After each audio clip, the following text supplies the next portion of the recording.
Hello everyone and welcome to the Dill Pickle Movie Network. I'm Dylan Randazzo and I'm about to give you my predictions for the Oscar nominations that are coming Tuesday morning, bright and early. I will be reacting to those nominations. I'm always hesitant to make these videos because I know that I'm probably going to be wrong with a lot of these. I was last year, I was the year before that, but it's a lot of fun to see how I did and maybe get some predictions right, maybe some bold predictions that not many people are seeing coming, maybe some that are fairly obvious. If you want to see more Oscar coverage, including nominations for my own personal awards, the Pickle Awards. That's right, it's back for year 2 this year. If you're interested in all that stuff and want to check it out, please subscribe to the channel, like this video, keep the views coming because I can't wait to talk more and more about award season as it goes on. But without further ado, let's get to the nomination predictions. So now it's time to get to those predictions. The rest of the video is going to look a little different. You're going to be seeing these slides opposed to watching my face just because it's easier in editing that way, and that way I can just look at my notes the whole time and speak freely instead of having to keep looking up at the camera. For each category, you'll see I'm listing my nomination predictions in order of how confident I am. So the top of the list will be probably the most confident, the most sure-fire prediction of these 5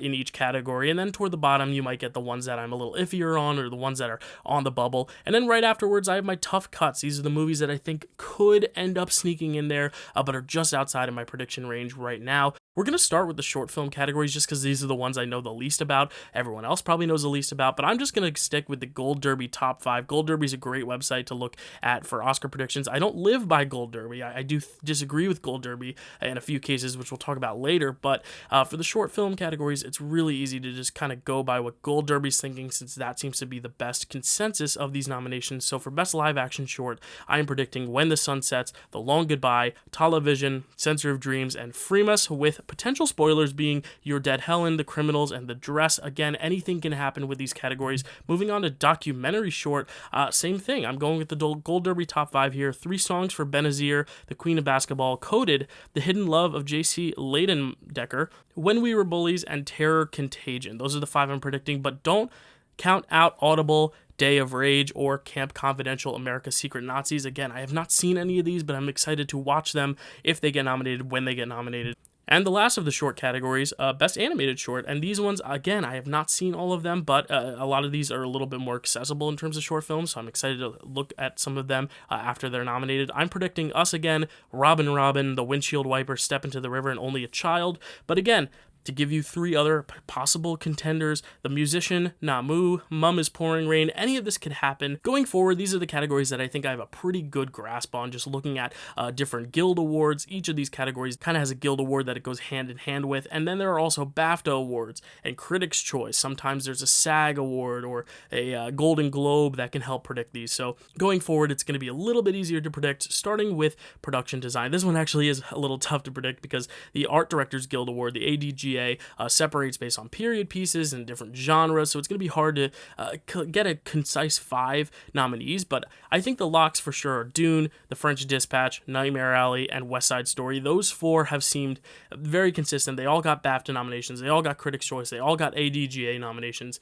As for that 5th slot, I'm leaning toward The Tragedy of Macbeth. It did not get a BAFTA nomination, but I just think looking at that film, seeing the set design, I think the set goes hand in hand with the cinematography, and I think cinematography is definitely a shoo-in for Macbeth. I am hoping it gets a nomination. Cyrano did get the BAFTA, so I have it just outside there. Belfast, a Best Picture contender just outside the bubble. Licorice Pizza could even get in. It got an ADGA nomination, but I really think those are our 5. Best Editing. Now, editing is hard to tell because sometimes this doesn't necessarily go hand in hand with Best Picture, as we've seen in the past, like movies like Baby Driver get nominated, Ford vs. Ferrari, which was nominated for Best Picture, but wasn't like a huge contender to win it, won Best Editing, so it's really hard to get a gauge of exactly how the Academy is going to vote. I'm going to go in line with the BAFTA in these first 4 nominations. I definitely think Belfast, Dune, Licorice Pizza, and No Time to Die. I think all 4 are strongly edited. They all got ACE editing nominations from the Editors Guild. And 5th, I actually have Power of the Dog. Now, Power of the Dog did not get a BAFTA nomination. That actually went to Summer of Soul.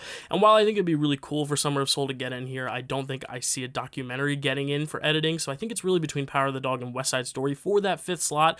Also, don't count Don't Look Up, because Don't Look Up, as we've seen some of Adam McKay's films, are very heavily edited. People are very fond of the editing in those films. I personally, maybe not, but I'm gonna go with Power of the Dog in the 5th slot. I'm really surprised I'm leaving out West Side Story, but West Side Story missed out on ACE, which was huge. If you're looking at editing, the ACE is the main hub you want to look at for the editors guilds. Power of the Dog got the ACE. It didn't get the BAFTA, but it is also a Best Picture frontrunner, so I think Power of the Dog is going to get that 5th slot. But again, don't count out Don't Look Up. Definitely don't count out West Side Story, despite the BAFTA and ACE snubs, and don't count out King Richard, which is another potential Best Picture contender. Costume design, the field is a little smaller because 4 of these films I think are shoo-ins in terms of costuming. Cruella, Dune, Nightmare Alley, those big 3 got the CDGA, which is the Costume Directors Guild. They got the BAFTA, they got the Critics' Choice, and Cyrano, while it didn't get the Critics' Choice, I do think Cyrano just had late screeners, so I don't think Critics' Choice was necessarily all over that, but it did get the BAFTA, so I'm going to predict Cyrano there.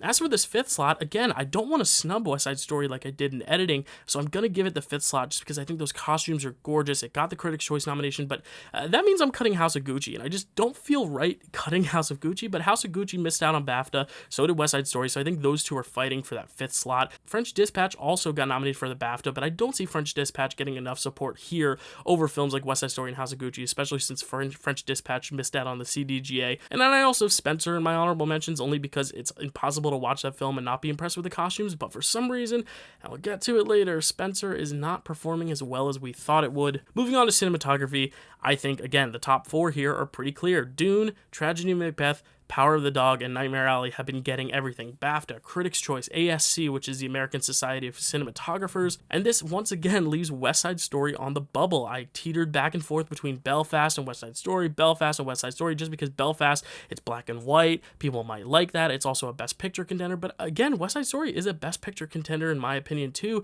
The only thing is West Side Story did not get the ASC or the BAFTA, and I think that might be just kind of the nail in the coffin for West Side Story for cinematography, so I do have Belfast going in there in the top 5. I can't believe it, because West Side Story I think is honestly probably my favorite cinematography, maybe next to Tragedy and Macbeth of this year, so I'm very surprised that I had to put it on the side. Also, don't count out No Time to Die. No Time to Die did pick up a BAFTA, but then again, James Bond and BAFTA, I mean, how much can you really rely on BAFTA to predict it when it's quite literally the most British action hero star of all time?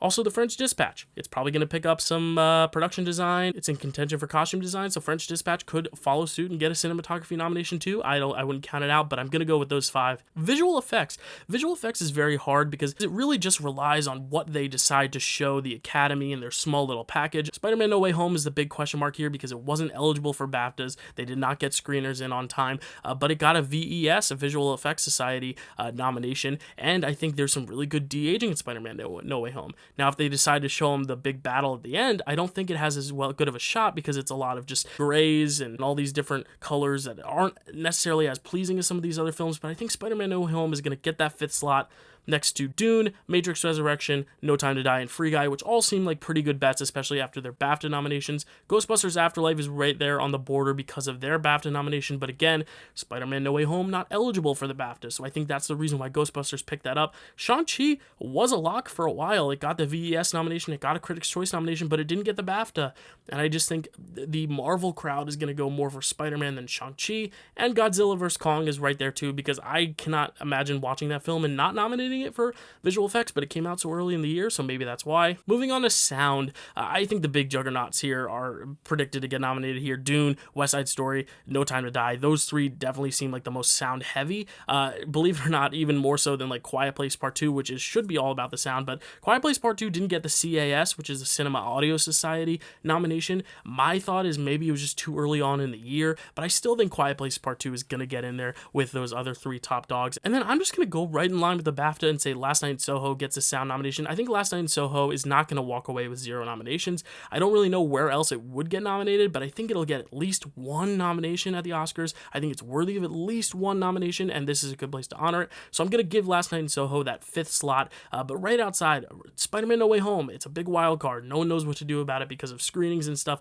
Is it going to overperform? Is it going to underperform? We don't know. Power of the Dog was a tough cut. That was nominated for CAS, but Power of the Dog doesn't have like one chunk of 2 or 3 minutes that you can just show the Academy and say, hey, look at all this sound. It's very dispersed. It's much more of a entire body of work in terms of sound, whereas like something like Dune or West Side Story or even No Time to Die, you can show a very finite clip and say, hey, look at all this sound, or listen to all this sound. And I think that's what's going to hurt Power of the Dog when all things are said and done. I think Power of the Dog, the Academy's just going to look for the other films that just seem more sound heavy rather than impressive in the use of sound throughout. Moving on to Best Original Song and Score. Starting with Original Song, I think the frontrunner is for sure No Time to Die. That's the only one I'm like 100% sold on. I think Dos Oruguitas is going to get in as well for Encanto. Obviously, we don't talk about Bruno was not the song that Disney submitted for Encanto. I don't know why, because I think that would have been a easier shot at winning this award, but I think this song is still going to get them the nomination.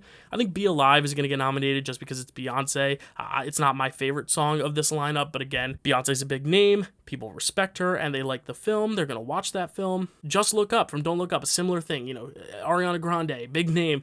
People are going to listen to this song. They're going to remember this moment in the movie, and I think having a moment linked to that is going to be big. And I'm just going to go with this one because it's random and it just showed up on the short list. But sometimes I look for the randomness on these short lists and I say, well, there's a reason they were shortlisted, and maybe if they listen to all these songs, they will nominate Somehow You Do from 4 Good Days. I've never heard of this film. I haven't heard of this song. But, sometimes you just got to gamble and pick something, and I'm throwing it in there in my 5th spot. Don't count out Guns Go Bang from The Harder They Fall, a great song. Don't count Van Morrison's Down to Joy in Belfast. Don't count out Here I Am Singing My Way Home from Respect, a movie about music.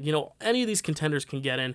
This is a very loose up in the air category except for those top 3, so really expect any of these songs to show up, maybe even some that I haven't listed, like Beyond the Shore from Coda, or even The Sparks, So May We Start from Annette would be a really cool nomination, but I'm going to go with those 5 for now. As I hinted to earlier, Best Score is next, and come on, Hans Zimmer's winning this for Dune, Johnny Greenwood's going to get in for Power of the Dog, and after that, I think these next few slots are kind of up in the air. I think BAFTA going for Being the Ricardos was a shocker. The Golden Globes going for Encanto was a big shocker. All these snubs for Spencer is a big shocker. So I have those 3 kind of teetering around the bubble as well. I think Don't Look Up will get in. It's been getting in at BAFTA, Critics' Choice.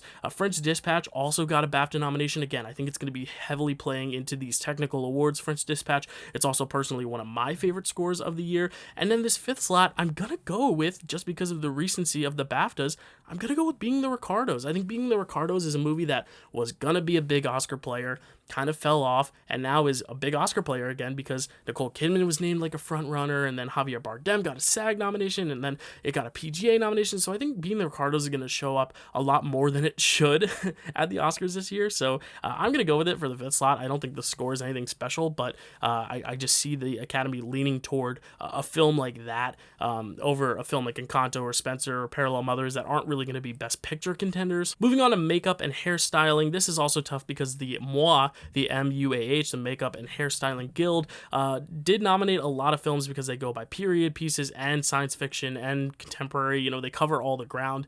But I'm going to kind of follow BAFTA's lead here with these top 4. Dune, The Eyes of Tammy Faye, House of Gucci, and Cruella. They all have very specific things you can point out about the makeup and hairstyling. For Dune, it's the stuff with Stellan Skarsgård. His villain makeup is really cool. Eyes of Tammy Faye, obviously, front and center. The eyes are in the title. House of Gucci, obviously the Jared Leto makeup is impressive. Cruella is really big on the hair. So now it's just a matter of finding that 5th nominee. And here's another one where I looked at the shortlist and I found the most random one, and I'm going to put it in there. Coming to America. There's a reason it was on the shortlist, and I think it's because they really like the makeup in it. And I think this could be a really random, like kind of when Dirty Grandpa got nominated, like this random comedy that just happens to have really astounding makeup, and I think it's going to come in there. But don't count out Cyrano. Cyrano got the BAFTA. Nightmare Alley got Critics' Choice. Suicide Squad, very makeup heavy, prosthetic heavy. So any of those ones could sneak in, but I think Coming to America is the most fun nomination of these. They don't go by anyone else's rules but their own, and hey, I think they could put Coming to America there just as easily as they could put anything else, so I'm going to predict it. Now moving on to the international film nominees, I think this one is pretty straightforward as well. There are 5 films that have pretty much been kind of in the conversation for everything. I mean, if you take out movies like Parallel Mothers and Titan, which were not on the short list, they were on the submission eligibility list, but they were not shortlisted. So I think of the shortlisted films, there are really 5 that stick out. Drive My Car is the front runner. Worst Person in the World, Flea, which we'll talk about in 2 other categories because it's a big potential to make history right here. A Hero and The Hand of God.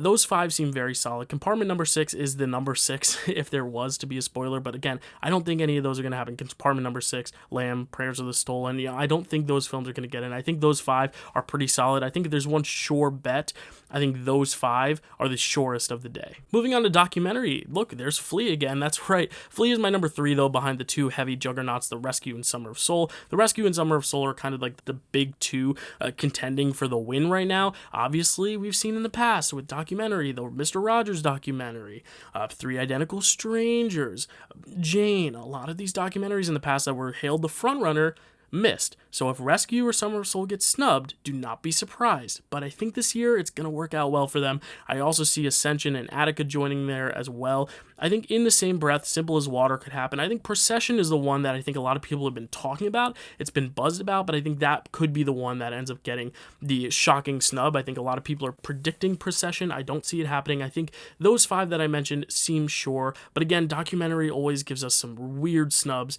Even just last year, Dick Johnson is Dead, the best documentary of the year, didn't get nominated. So I really think this is a category where anything can happen. But again, Flea, up for international film and documentary. Could it be up for animated? Yes, it could, because moving on to animated feature, I have Flea there at the number 3 spot behind Encanto and Luca. Disney Animation, Pixar Animation, it's hard to go against them. And then, of course, Flea. The Mitchells vs. the Machines should be higher if we're just going on quality itself, but it did not get the Golden Globe nomination, and usually if a film is going to win this category, the Oscars, it at least gets nominated at the Globe. So I don't think Mitchells vs. Machines is now going to be a winner, where a lot of people probably would have predicted so earlier in the year, but I think it's still going to get the nomination. I think Raya and the Last Dragon is going to get that last slot, but if there's going to be a film to surprise, I think Belle could. I've been saying since I saw it at New York Film Festival that Belle should be a nominee because it is very different. It's very beautiful looking. I think it came out a little late where maybe people haven't all seen it, but I think Belle could surprise if they're going to go for maybe another international film in that category. And then also Sing 2. It could end up being The Croods 2, the real fun animated movie that just hit a big stride in the past few weeks, just hitting video on demand. Maybe more people watched it right before voting. And then My Sunny Maud, I don't know what this one is, but it was nominated for Golden Globes, so like it could happen. But I think those 5 above, Encanto, Luca, Flea, Mitchells vs. Machines, and Raya and the Last Dragon, are pretty straightforward. Moving on to screenplay. Adapted screenplay, I think, is a little harder to predict, just because the WGA, because of their eligibility, screenplays like Power of the Dog, Lost Daughter, Drive My Car, they were not eligible. So it's really hard to predict here. I'm going to still put Power of the Dog at my most confident, just because even though it wasn't eligible for WGA, it probably would have been nominated there. It was the only other one nominated for all BAFTA, Golden Globe, and in the Critics' Choice. So I think Power of the Dog is pretty straightforward. Again, I think Coda and Dune, because they're riding on the Best Picture high. I would like to put West Side Story there again, but again, I think West Side Story, because it underperformed at the BAFTAs, I'm really worried for West Side Story. I think it'll still get in picture. We'll get to there later. I think it'll still win one of these awards, which we'll get to later, but I think West Side Story is losing some momentum, whereas something like Drive My Car, I think, is gaining momentum. It's speeding up the miles per hour, if you will, if you want to make a pun on Drive My Car. But Lost Daughter has a story. First-time screenwriter Maggie Gyllenhaal, who's an appreciated actress, making a script. I think she'll definitely get in, and I do have Drive My Car getting that 5th slot. Again, I can't believe I'm snubbing West Side Story here, but the thing is, a musical, maybe some people are saying, well, because half of it's singing, maybe the script's really not there, but I think the script is one of the strongest parts of the new West Side Story, using that Spanish language and weaving it between the English and not using subtitles, and then just the different changes they made to the structure of the show. I really, really love the script there, but I'm predicting it to get snubbed just because musicals don't have the best track record here. I can't remember if La La Land got in. I'll have to check it. Someone let me know in the comments below, but I think maybe that was snubbed, or that was, on the bubble, just like West Side Story is. I really do think they're going to go for something more like Drive My Car, Lost Daughter, which are very script heavy. I mean, they are scripty movies to join those top 3 Best Picture contenders here in this category. Original screenplay, this I think is very, very straightforward. I think those 5, Licorice Pizza, Don't Look Up, Belfast, Being the Ricardos, King Richard, are all sure things. I think Belfast, I put it at number 3 only because it wasn't eligible at WGA, but I think if it were eligible at WGA, it would have gotten in. The others, Being the Ricardos, Licorice Pizza, Don't Look Up, they got everything. They got BAFTA, Critics' Choice, Golden Globe, and WGA. They love Paul Thomas Anderson. They love Adam McKay. They love Aaron Sorkin. Those are going to get in. And then I think King Richard will also get in. King Richard wasn't nominated for the Globe, but the Globe combines original and adapted. So if it had been separate, King Richard probably would have gotten in. French Dispatch got the WGA, so I think it's right there teetering on the outside. So is Encanto. It's a beloved animated film. We've seen animated films get nominated in screenplay before. And then Come On, sitting there in the 8th spot. I really, really, really want Come On to happen. Usually, there is a statistic that there's one lone nominee in the screenplays. Last year it was The White Tiger. Didn't get in anywhere else except for screenplay. This year I'm hoping it's Come On, but I'm very, very doubtful. It just didn't seem like enough people saw that movie. I think it should be in the top 5. I think it should be in the top 2 for original screenplays for this year, but that's the way the cookie crumbles, and I don't think Come On's gonna get in, but those 5 should be sure things. Moving on to actors, let's start with supporting actors. This is where I hinted earlier that I think West Side Story is gonna pick up something. I think it's definitely gonna be supporting actress. I think Ariana DeBose has been the front runner since the movie came out. She's collected a Golden Globe award already. She already won. She was nominated for Critics' Choice, for SAG, for the BAFTA. I think she's a sure thing. I think Catriona Balfe is also a sure thing. She picked up nominations in all 4 of those awards. Kirsten Dunst didn't get a BAFTA nomination, but the BAFTAs are very weird in how they select their acting nominees, so I'm not going to really take BAFTA into account for a lot of these acting awards. I think she's still going to get in because of her SAG, Critics' Choice, and Golden Globe nominations. Then we have Ruth Negga, who has been really overperforming. The only place she was snubbed was Critics' Choice, but I think getting in Golden Globe, SAG, and BAFTA is really, really good news for Ruth Negga. I think she'll be the only nominee from Passing, which is a shame because I think Passing was very good as well and just kind of got underseen, but she has been collecting a lot of nominations. And then at number 5, I have Ingenue Ellis. I think she's also a sure thing. If she had gotten that SAG nomination, she didn't get SAG, but she got everything else. She got BAFTA, she got Critics' Choice, she got the Golden Globe. So I think she's definitely the 5 spot here. But if you are going to look for someone to spoil, Cate Blanchett got the SAG nomination over Ingenue Ellis. It could happen, but again, Cate Blanchett was also long-listed at the BAFTAs for a different movie, for Don't Look Up, so she could end up getting in for either of those movies, but I think because she's in both of those movies, they may split votes there and she won't get in. I think Ann Dowd from Mass is going to be like the critic favorite. She got the Critics' Choice. I think a lot of people who've seen the movie are really, really vouching for her, but I don't think Bleecker Street really campaigned Mass that well. I think there's a narrative for people who've seen Mass that's like, how do you snub any of these performances for Mass? And I agree. I think there should be an ensemble award strictly for the ensemble of Mass because it's a really great ensemble piece. But again, because it's an ensemble piece, because not a lot of people saw it, I think Ann Dowd is going to get snubbed. And Rita Moreno, she could get in. She's a beloved actress. There's a great narrative, but seeing that West Side Story really underperformed at the BAFTAs, how likely is it that West Side Story is going to pick up 2 nominations in the same category?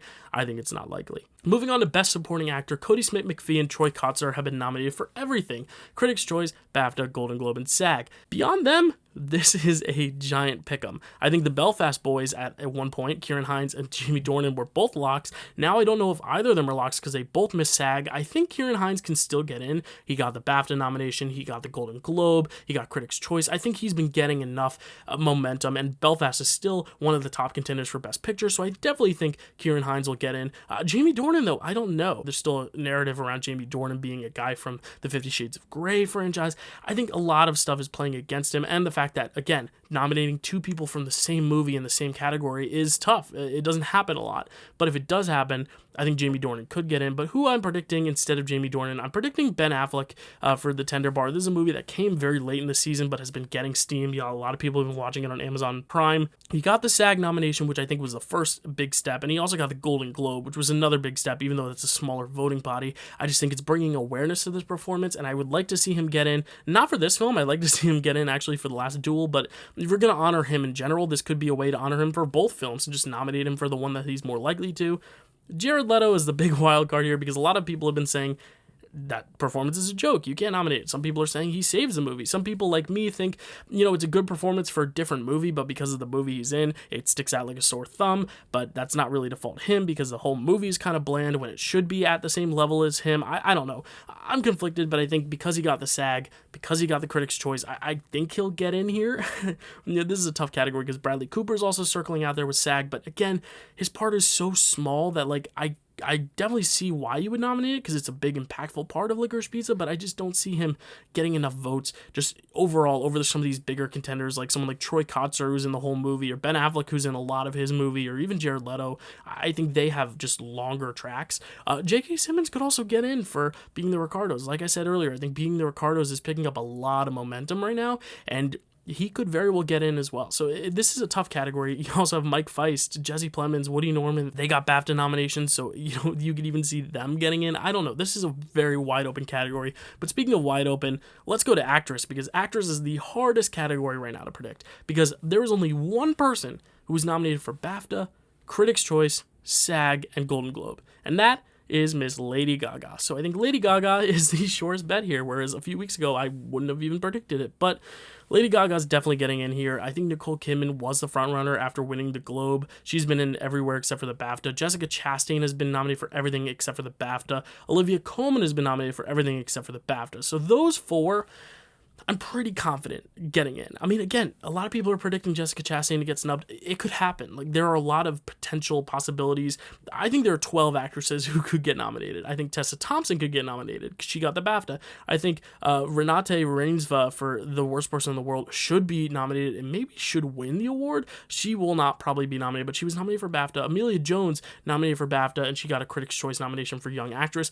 Penelope Cruz hasn't been getting any nominations, but she's really good in Parallel Mothers, so she should be on the radar. Jennifer Hudson got a SAG nomination for Respect, but I think that last slot is going to come down to three people. Rachel Zegler could get in because of her Golden Globe win for West Side Story. I think Alana Haim could get in because she got BAFTA, Critics' Choice, and Golden Globe. She didn't get SAG, but Alana Haim, Licorice Pizza had a great day at BAFTA, had a lot of great nominations that they weren't expected to get, and Alana Haim could very well follow through if the Oscars are as hot for Licorice Pizza as BAFTA was. And then you have Kristen Stewart, who going into the Golden Globes was the frontrunner to win this award pretty much all year. She was the most likely to get nominated and definitely the most likely to win. She then gets snubbed at SAG, and I think that was just the beginning of the end for her. She did not get a BAFTA award, which again, you can think about the royal family and implications with that, but again, not getting into BAFTA or SAG and then not winning the Globe, I just don't think Kristen Stewart's going to win this Oscar. And honestly, I don't even know if she'll get nominated. I had her at the 5 spot, but now I think because Alana Haim got the BAFTA, and because Licorice Pizza seems to still be a contender for Best Picture, whereas, look at these other films. Eyes of Tammy Faye, Lost Daughter, Being the Ricardos, House of Gucci. None of those films are really contenders to win Best Picture, and Spencer's definitely not a contender. So, you know what? I'm going to go with Alana Haim here, and it shocks me because I don't want to snub Kristen Stewart, but I just think this is one of those Delroy Lindo scenarios from last year where, he was getting so many critics prizes, and then when it came time for awards, he was not nominated anywhere except for Critics' Choice. And I think Kristen Stewart, while she was nominated for the Globes were so early on where she was still a frontrunner. It was such a small voting body. These bigger voting bodies, SAG, BAFTA, they didn't vote for her. So I'm going to say Kristen Stewart is the 6th slot here, and it pains me. It hurts my heart because I think Kristen Stewart's great. But like I said with Jamie Dornan, there's this narrative. She was the Twilight girl. She was the one that everyone made memes about because she had no expression. If you watch Spencer, you will see she is a great actress, and she did a great job. And it sucks that she probably won't be getting the nomination. If she does, I'll be pleasantly surprised. That's why I'm putting her at 6, because it could happen still. We could see a lineup that is the same as the BAFTA, where only Lady Gaga gets in, and it's all other actresses that weren't even on the radar, like Penelope Cruz or Renate Reinsva. I don't know. This is the toughest category to predict, but I'm gonna go with this: Lady Gaga, Nicole Kidman, Jessica Chastain, Olivia Colman, and Alana Haim. I think that's what I'm gonna go with now. Even though even Rachel Zegler, see, this category is giving me major headaches, so I'm just gonna move on. Best Actor: Will Smith and Benedict Cumberbatch have been nominated for everything. They're getting in. Andrew Garfield didn't get the BAFTA, but he's pretty much a lock as well. And Denzel has still never gotten a BAFTA nomination. That's right, not for Malcolm X, not for Fences, not for any of the movies he won Oscars for. Nope, he has not gotten a BAFTA nomination, so I don't really read into that too much. He's gotten everything else: Critics' Choice, Golden Globes, and SAG. So I think those 4 are solid. This 5th slot is what's driving me nuts, because obviously, personally, I'd like to put Nicolas Cage in there, but he hasn't gotten anything except for Critics' Choice. Recently, Leonardo DiCaprio gets the BAFTA nomination, and so does Mahershala Ali, who also had Globes. So those two are riding off of recent BAFTA nominations, which could also put them in possibilities of sneaking in there. But I think this last slot is really going to be Peter Dinklage versus Javier Bardem, and I'd like to see their characters from Game of Thrones and No Country for Old Men just squaring off and actually fighting for the spot. I think it'd be really funny. But I'm going to go with Javier Bardem. I just don't know why, but I think, like I said, Being the Ricardos is getting a lot of momentum. It seems to be picking up steam at the exact right point. It got a PGA nomination for Best Picture. Javier Bardem got in for SAG. Peter Dinklage didn't, and I think there's just this notion of Cyrano just being such a late release. It was delayed, and Peter Dinklage with his recent stuff about the Snow White scandal or whatever. I didn't read too much about that, but I know he's just been in the news, and some people are seeing him in a more negative light. I don't know. I'm going to go Javier Bardem just because I think if Being the Ricardos is as big of a contender as it is for Best Actress for Nicole Kidman, I think Javier Bardem could go along for the ride, especially if it does pick up that J.K. Simmons nomination, if it does pick up a original screenplay nomination, if it even picks up a Best Picture nomination, which we'll get to in a bit. But I'm going to predict Javier Bardem, although don't count out Leo, because Leo got the BAFTA. Leo could definitely happen. Peter Dinklage, of course, could happen. And even Mahershala Ali, he's a 2-time winner, and he's won twice in the last 10 years. So, he's very much an Oscar favorite. So, don't be surprised to see them in there. Moving on to director, I think director was pretty set in stone until the BAFTA, and the BAFTA came along and only nominated of these heavy big contenders Jane Campion and Paul Thomas Anderson, which is why they're in my top two. PTA didn't get the Golden Globe nomination, but again, he has never gotten a Golden Globe nomination for Best Director. His first Golden Globe nomination was actually this year for Screenplay, so for some reason the Globes don't like him, but Jane Campion has been getting in everywhere. She won the Globe. She's probably going to win this Oscar. If I had to bet anything right now, it would be her winning this. Paul Thomas Anderson, though, I think is definitely in. I also think Denis is definitely in. I mean, Dune is going to pick up so many nominations that it'd be hard to deny that Denis Villeneuve wouldn't get in because he directed all that beautiful technical Marvel mastery. These last few slots, this is where it was a little straightforward a few weeks ago because Spielberg and Kenneth Branagh both got the DGA and everyone thought, okay, that's your 5. But then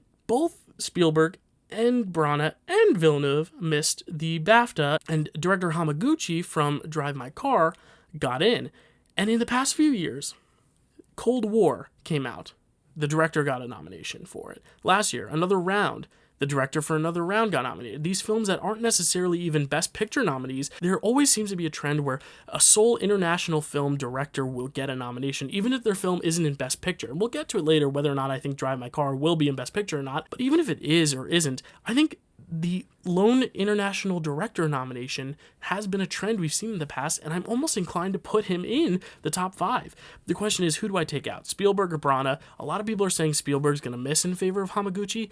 I don't think so. I think West Side Story has been losing some steam, but it's been losing a lot in the technical categories. I still think Spielberg is a name that if people like his work, they're going to vote for him because he's Spielberg. He's the GOAT. And I think a lot of people are going to see it and say, yep, Spielberg did great, nominate him.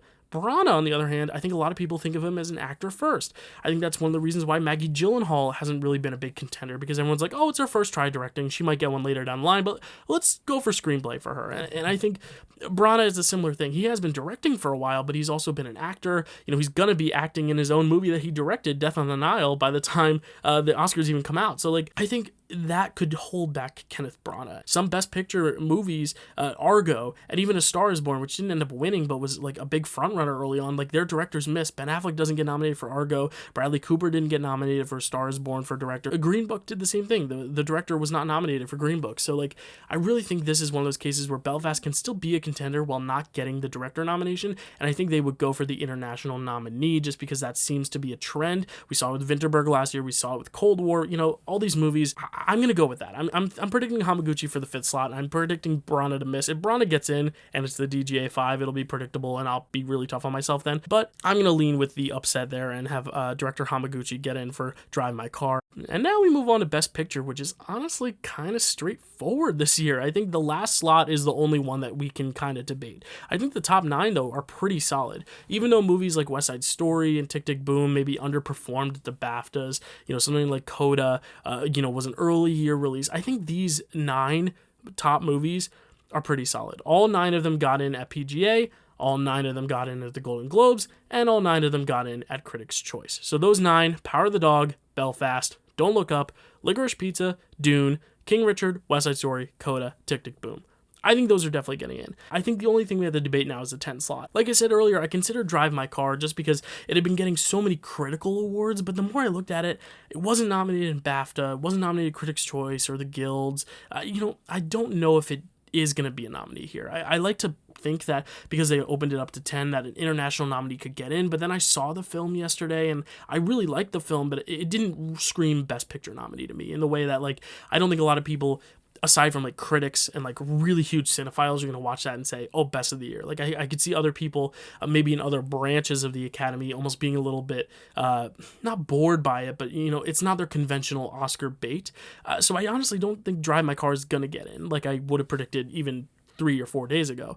I think House of Gucci, with that SAG Ensemble nomination and the fact that Lady Gaga and Jared Leto are both pretty likely for a nomination, I could see House of Gucci getting it. But again, like, I just can't predict House of Gucci to be one of these 10 nominations when there are so many other good films. Nightmare Alley got Critics' Choice, but it has been losing a lot of steam lately. But I ultimately went with Being the Ricardos because Being the Ricardos, like I said, it's been picking up steam.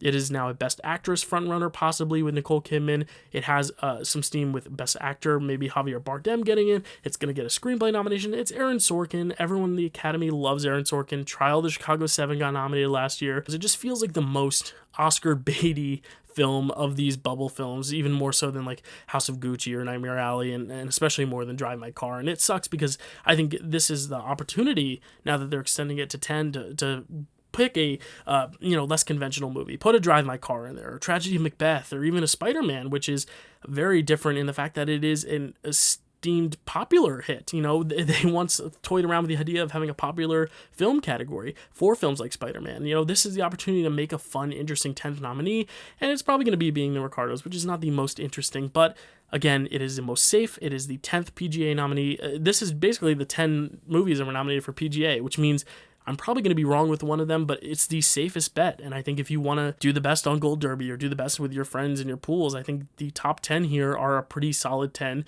to predict. So there are my predictions for all those categories. I'm pretty exhausted. Thank you for watching. Like I said earlier, if you are interested in seeing more Oscar coverage, please subscribe, like this video, comment down below how wrong you think I will be, or if we're watching this after the Oscars, how wrong was I? You will find a Oscar nomination reaction video coming Tuesday after all this madness ensues, or maybe I will get every single one of these right and it'll be the most boring reaction video ever, but we'll see. So thank you for watching and subscribe, and I'll see you next time. Bye.